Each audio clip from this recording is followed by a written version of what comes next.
They use they, them pronouns. They began organizing With the LGBTQ movement. in Chicago In 2008. Today, they work with Boston PEAR, a Filipino liberation organization. Give a hand for them. Give a hand for them.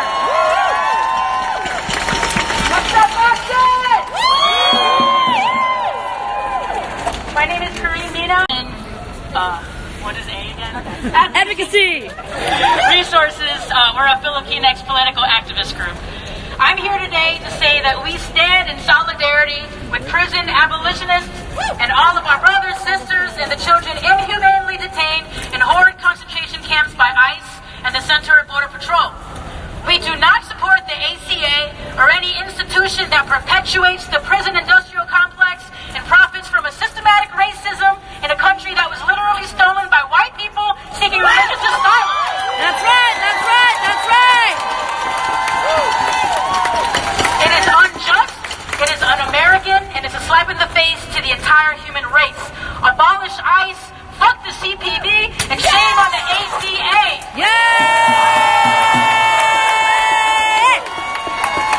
I am also an immigrant. I came to this country, the United States, when I was only 3 years old. My father was a Filipino citizen, and he was promised U.S. citizenship if he joined the U.S. Navy. Imagine being promised the American dream by fighting on the front lines of a war that colonized your own country. It took 8 years after my dad was recruited for him to gain citizenship, and another 11 years for my mom and me. So there is no proper way to gain citizenship here. That's right. Filipinos make up the third largest population of undocumented immigrants from Asia, according to a study in 2017. And honestly, it's probably more than that because of the fear of deportation of coming forward. Filipinos are also being detained in these inhumane camps, mostly in California and at the East Coast, pretty much anywhere there are military bases. But there is a long history of U.S. involvement of Filipino trauma. During the Filipino-American War, which killed almost a third of our population, American soldiers placed Filipinos in internment camps in the Philippines. Yes. American soldiers were instructed to kill anybody over the age of 10 and put women and children in cages. This is the same U.S. government that promised freedom to Filipino recruits 40 years later. And just last month, the sorry excuse for a human being named Donald Trump actually removed that clause, and the Department of Defense has discharged hundreds of Filipino recruits who were promised citizenship. Hundreds of Filipino military families are now here in the U.S. with their status in limbo, but technically undocumented immigrants.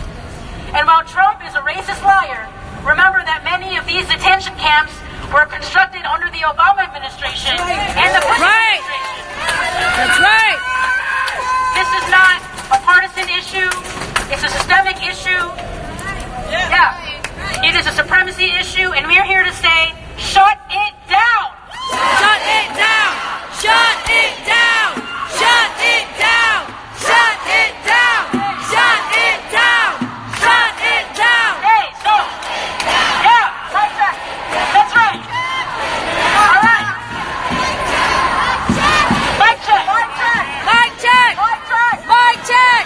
Mic check. Mic check. Thanks. So, yeah. Well, almost done. So, we hear about the horrid conditions, the physical abuse, and the inhumanity of these cages, but rarely do we talk out loud about the mental health of what it's like to be imprisoned. For people in the LGBT community, it's almost near impossible to have privacy, and the shit that goes on in your head and in your body is irreparable. Locking a kid in a cage causes irreparable trauma that is nearly impossible to recover from. So maybe the CEOs and the conference scores of the ACA should take their profits and invest them in our kids and education. That's right. And making more of these cases. That's right. Yeah, yeah. So to end my speech, I'd like to quote Maya Angelou. Even though this poem was written about slavery, it very much applies today. The cage bird sings with a fearful trill of things unknown but longed for still. and his tune is heard on the distant hill, for the caged bird sings of freedom. Thank you.